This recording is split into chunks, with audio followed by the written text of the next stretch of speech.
Hi everybody, welcome back to another video by Clip on my YouTube channel, and in this video I'm gonna share with you what I believe are the 6 most common mistakes that producers are making while producing their Psytrance music.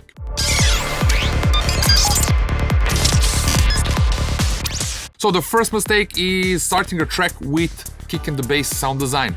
I believe this is a mistake because we have an empty project and we start designing the kick and the bass, and there's been so many times which I really like my kick and the bass. Then I add one hi-hat more. The more elements I'm adding, I'm realizing that the design of the kick and the bass was not correct. And I know that even if I spent enormous amount of time if I design this kick and the bass in an empty project, then once I start adding other elements, I know I'm gonna make certain changes because I want to adapt the kick and the bass to the emotion of a track. I want to change maybe the pitch of the kick for some reasons. Maybe I want to provide a deeper feeling of the whole track. So there's going to be tons of different reasons why I will change the sound of the kick and the bass. So in my opinion, the best solution is start a track with a template or borrow the kick from one track, take the bass line from another track, and that way we will have something that sounds pretty good straight on the beginning, and then we can start working on a writing, sound designing, whatsoever. And once we have enough of the material in a track, when we have enough material to reference this with, we can come back to this process. So by doing it this way, I always save tons of the time for myself for creative process and other things,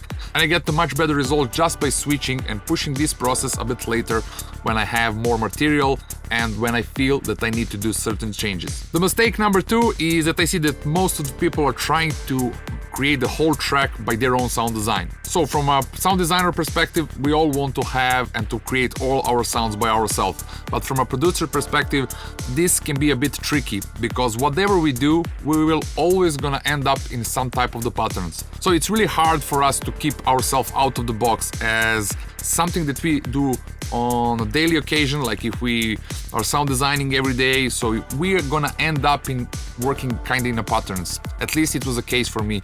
So I was trying to solve and to create many of the sounds with similar VSTs, with similar sounds, with the similar processing, with the similar plugins. So in my opinion, it's really hard to be really good sound designer that you can create all the sounds by yourself, and also a producer and also a DJ, mixing and mastering and whatsoever. So my view on this point is that I will always use everything that's comes to my hand, or all the tools that are out there. So I'm gonna use the samples from Splice, I'm gonna use the samples from Loop Cloud, from my personal library. I'm gonna use all the VSTs and all the presets that I have on my computer as well, just in order to have much richer tracks. So this advice comes from my producer perspective, as this is, I believe, the main focus that all of us should have. Finishing up the track and having the best tracks possible, I believe the main part of this and main role in this process is a producer perspective. So if you concentrate on how the whole track will sound, and this is going to be the only criteria for our listeners, like do they like the track or they don't, they're not gonna care who made all of these sounds. Now, why I believe this is a bad thing is because I already said we're gonna end up doing the similar sounds, and if we are using only several VSTs, we're gonna end up having the similar sound.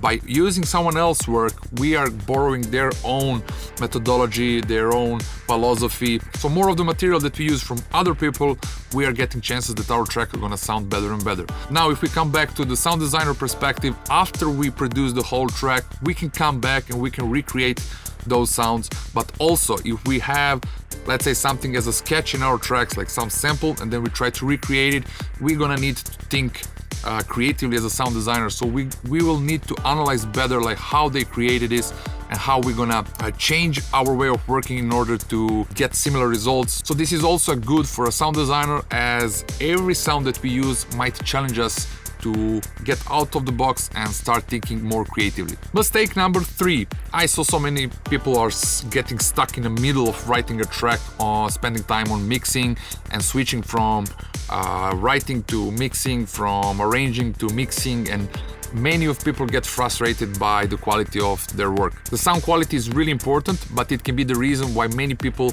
won't be able to finish their work. So if we put only this part at the end of a track, and if we concentrate on all the processes before that, as a sound design, arranging, writing, composing, whatever we're gonna call it, so this means that we will have certain material done that only one process is staying on the end, and this is the sound quality, which might hire someone else, or we can spend more time in trying to fix it, it really doesn't matter. But I see so many people getting stuck and not releasing or finishing any work just because they're not satisfied with the quality of their tracks. The mistake number 4, I see that many people are over-listening their tracks. By over-listening, there's going to be much bigger chances that we are not gonna like our track. So the more we listen it, we are losing the objectivity, and in general, we are not judging our track as we should, because we just listen it so many times and we are arriving to the point where we emotionally connect with some kind of a stress and that we don't like this track anymore. So my advice in this is that you carefully listen your tracks and that you don't listen it more than it's needed. So in my example, I'm gonna write it down, and after I leave the studio, I'm gonna listen it only once through the headphones, and I'm gonna write down if I heard something is wrong, and not gonna listen it more than once. The next session I'm gonna spend once again, and then after I'm gonna listen it only once. So there's only one listening in between of the sessions until I come to the finished part of a track, like when the track is almost finished. So this is the moment when I'm gonna spend a bit more time in listening it, but also I'm gonna try to listen only once a day, because this fresh listening is really, really important. If we are listening it like 3 times in the morning, 3 times in the afternoon, there are huge chances that we're gonna start disliking the track because we just over-listen to it. So my view on this point is that we have a certain number of times that we can listen to the track until it starts bothering us. So my final advice is that you carefully choose when and how much times you're gonna listen to your track before you finish it. So the mistake number 5 I see that a lot of people are making is keeping their tracks unfinished. I have a bunch of producer friends which are really, really good producers, but they have so many unfinished tracks. I believe this is a huge mistake for various reasons, and one of them is that we are not training ourselves to finish a track. Finishing up the track can be individual process in the whole producing a track process, as it really brings up a bit more of responsibility. So this first moment is pretty easy. We are jamming around, we're dropping the kick, we're dropping the bass line, we are writing the ideas, we are playing around. So it's really enjoyable stage of writing a track. There's not much of the responsibility there. We can change everything as we want. So, but when we push it to the second stage of a track, when we need to make a final decisions, so the responsibility is rising up and there's a bit of the tension and there is more the moment of seriousness. Now we need to make a final decisions, like once we finish a track, we won't be able to change it anymore and whatsoever. So this whole second stage or finishing up the track is really important, because it's much less enjoyable than the first part, but also it will train us to finish the work, because if we do not have this part done, then it's like we are wasting all our time. Of course, I'm talking for all of you who want to finish, who want to build up careers. There's many of you most likely that just enjoy making the music, so you don't give much more of attention to finishing up the tracks. But for you who are struggling to finish up the tracks, I dare you to finish them and to leave the space for the progress, because one track you might not finish it the good as you would like to, but the next one is going to be better, the third one, the fourth one, the sixth one. So we need to be aware that even if we finish it in a way that we don't like it, it's not the end of the world. So for the next track, we might put a little bit more attention on it and we might do it a bit better, the third one, the fourth one. So the whole music production is a big journey.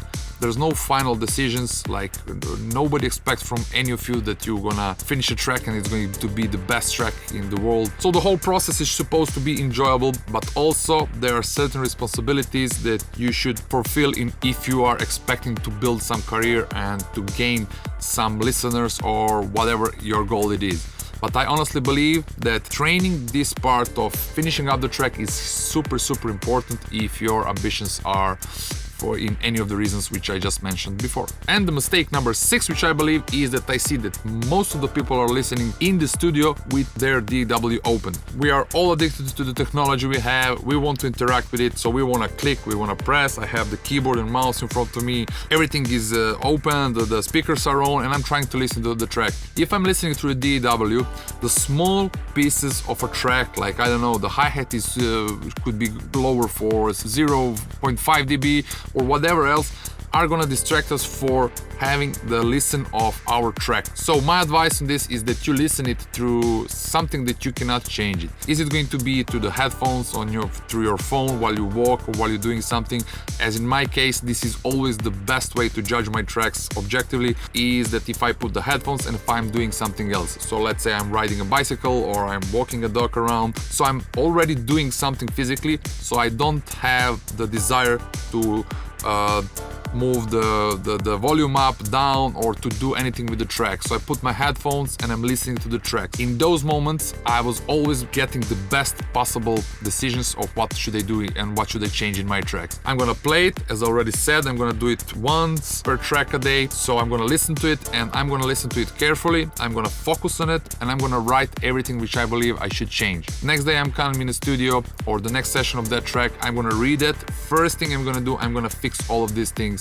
And in most cases, these were the best possible decisions. And when it comes to the writing a track, when it comes to the flow, when it comes to the producing of the whole track, as in those moments, I believe the focus was directly on the listening and I wasn't distracted and I didn't have any urge to touch or change anything or to interact with the computer in that way. Once a day after you finish, make a mix down, put it on your phone, and once you do something else, are you walking or you're cooking, it really doesn't matter.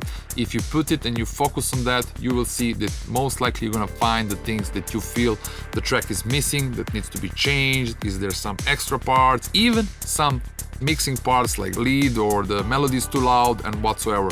So my advice is that you sometimes get out of the studio and listen to your track in a different environment by doing something else physically. Alright, so these were the 6 mistakes I believe most of the producers are making while producing the Psytrance music, and thank you very much for watching and see you soon in another video.